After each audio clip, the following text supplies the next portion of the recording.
아이를 낳으면 얼마나 들까요? 막연하게 많이 든다는 건 압니다. 근데 실제로 숫자를 보면 얘기가 달라집니다. 오늘 이 영상을 보고 나면 왜 대한민국 사람들이 아이를 안 낳는지, 그게 의지 문제가 아니라는 걸 이해하게 됩니다. 2024년 기준 데이터로 말씀드리겠습니다. 먼저 전체 그림부터 보겠습니다. 2024년 대한민국 초중고 사교육비 총액은 약 29조 2천억 원입니다. 전년보다 7.7% 증가했습니다. 통계 작성 이래 역대 최고치입니다. 이 금액이 얼마나 큰지 감이 안 오실 수 있습니다. 29조 원은 국방부 예산의 약 절반 수준입니다. 대한민국 국민이 사교육에 쏟아붓는 돈이 그 규모입니다. 학생 1인당 월평균 사교육비는 47만 4천 원입니다. 연간으로 계산하면 568만 8천 원입니다. 이게 전체 학생 기준입니다. 사교육에 실제로 참여한 학생만 따지면 월평균 59만 2천 원입니다. 학교 급별로 보면 이렇습니다. 초등학생 월평균 44만 2천 원, 중학생 월평균 49만 원, 고등학생 월평균 52만 원, 사교육 참여율은 80%입니다. 2024년 처음으로 80%를 넘었습니다. 초등학생은 89.1%입니다. 10명 중 9명이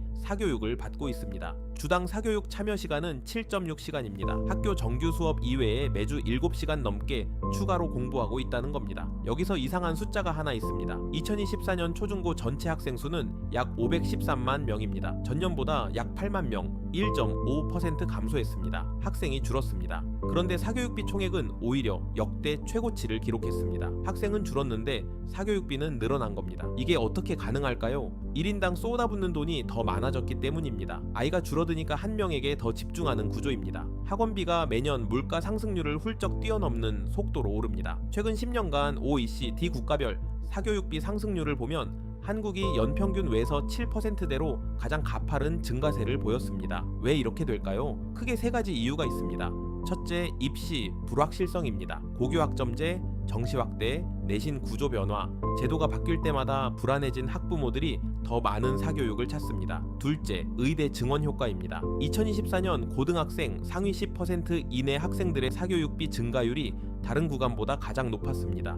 의대를 노리는 상위권 학생들의 사교육이 급격하게 늘어난 겁니다. 셋째, 저출산 심리입니다. 아이를 적게 낳으니까 한 명에게 더 잘해줘야 한다는 심리가 작동합니다. 저출산이 사교육비를 올리고 사교육비가 다시 저출산을 만드는 악순환입니다. 지역별 격차 이야기를 해보겠습니다. 2024년 기준 서울 학생 1인당 월평균 사교육비는 67만 3천 원입니다. 전국 평균 47만 4천 원보다 약 20만 원이 높습니다. 더 충격적인 건 서울 고등학생입니다. 서울 고등학생 1인당 월평균 사교육비는 102만 9천 원입니다. 월 100만 원을 넘겼습니다. 반면 읍면 지역 전체 학생 평균은 33만 2천 원입니다. 서울과 읍면 지역의 격차가 2.4배입니다. 같은 나라, 같은 교육과정을 따르는데 사교육비가 2배 이상 차이가 납니다. 이 격차는 단순히 돈의 문제가 아닙니다. 서울, 특히 강남 3구에는 대형 입시학원이 집결해 있고 입시 관련 정보가 빠르게 돌아갑니다. 지방은 그 정보에 접근하는 것 자체가 어렵습니다. 같은 수능을 보고 같은 대학을 지원하는데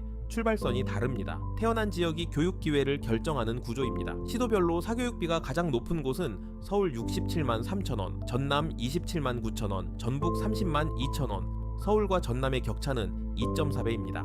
이번엔 소득 구간별 격차입니다. 2024년 기준 월 소득 800만 원 이상, 가구의 학생 1인당 월평균 사교육비는 67만 6천 원, 월 소득 300만 원, 미만 가구는 20만 5천 원, 3.3배 차이입니다. 소득 상위 20% 가구 월 사교육비는 약 70만 원, 하위 20% 가구는 13만 원, 5배 이상 차이입니다. 고소득 가구는 1:1 과외, 소수전개 학원, 해외 어학연수, 저소득 가구는 공부방, 방과 후 학교, EBS, 같은 학교에 다니고 같은 시험을 보는데 준비의 질이 완전히 다릅니다. 사교육비를 월 70만 원 이상 지출하는 학생 비중은 22%로 전년보다 2.9%포인트 증가했습니다. 고액 사교육층이 늘어나고 있다는 뜻입니다. 이 격차가 무서운 이유는 따로 있습니다. 사교육비 격차가 학력 격차로 이어지고 학력 격차가 대학 진학 격차로 이어지고 그 격차가 다시 소득 격차로 이어집니다. 부모의 경제력이 자녀의 미래를 결정하는 구조가 고착되고 있습니다. 예전에는 교육이 계층 이동의 사다리였습니다. 공부 열심히 하면 좋은 대학 가고 좋은 직장 얻을 수 있었습니다. 지금은 그 사다리에 올라타는 것 자체에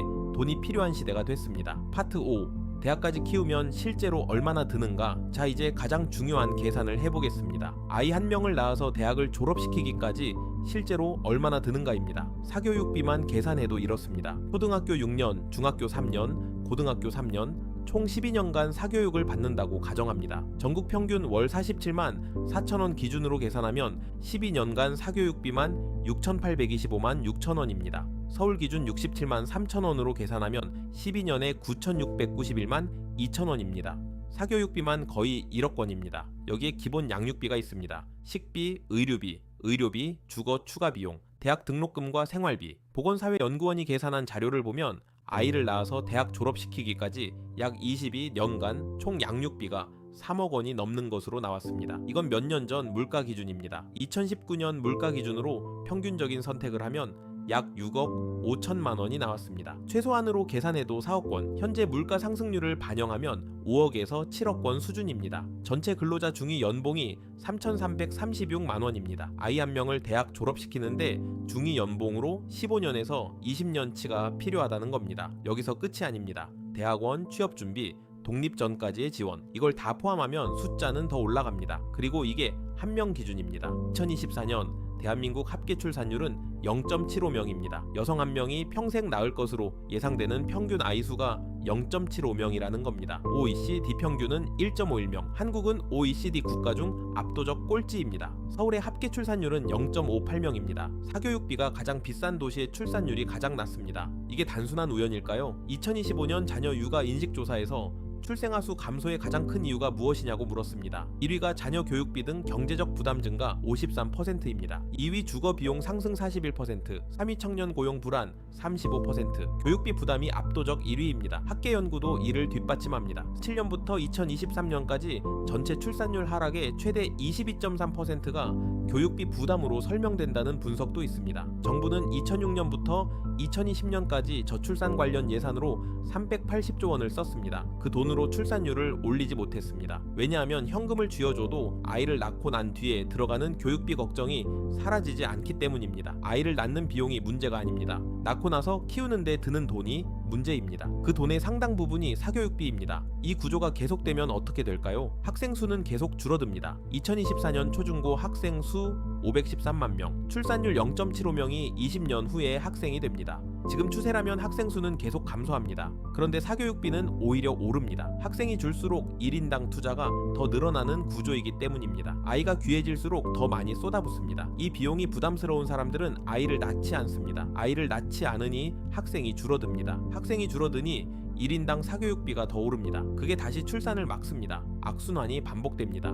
교육 격차는 더 심해질 겁니다. 돈 있는 집, 아이와 없는 집, 아이의 격차가 지금보다 더 벌어집니다. 사교육비를 댈 수 있는 가구가 그 경쟁에서 더 유리해집니다. 교육이 계층을 고착시키는 속도가 빨라집니다. 지방은 더 빠르게 무너집니다. 학생이 줄어들수록 학교가 통폐합됩니다. 학원도 줄어듭니다. 그러면 교육 때문에 서울로 이주하는 가구가 늘어납니다. 지방 인구 유출이 더 빨라집니다. 이 구조를 바꾸려면 사교육 수요를 만드는 근본 원인, 입시 구조와 노동시장 불평등을 함께 건드려야 합니다. 지금까지의 저출산 대책처럼 현금을 쥐어주는 방식으로는 한계가 있다는 건 이미 380조 원이 증명했습니다. 오늘 나온 숫자들을 정리합니다. 2024년 사교육비 총액 29조 2천억 원, 역대 최고. 학생 1인당 월 평균 사교육비 47만 4천 원, 서울 고등학생 월 사교육비 102만 9천 원, 소득 상위 20%와 하위 20% 사교육비 격차 5배 이상, 아이 한 명 대학까지 키우는 총 비용 5억에서 7억 원, 사교육비 1% 오르면 합계 출산율 0.2% 감소, 합계 출산율 0.75명, OECD 꼴찌,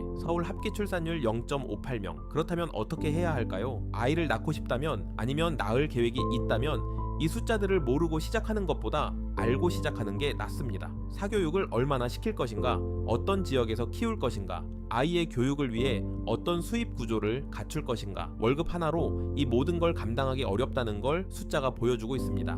미리 아는 것과 모르고 맞닥뜨리는 건 다릅니다. 준비는 돈만이 아닙니다. 어떤 교육 철학을 가질 것인가, 사교육 경쟁에 어디까지 따라갈 것인가, 그 기준을 미리 세워두는 것도 준비입니다. 이 영상이 그 생각을 시작하는 계기가 됐으면 합니다. 설명란 링크와 고정 댓글을 확인하십시오. 여러분의 부업 인생을 응원합니다.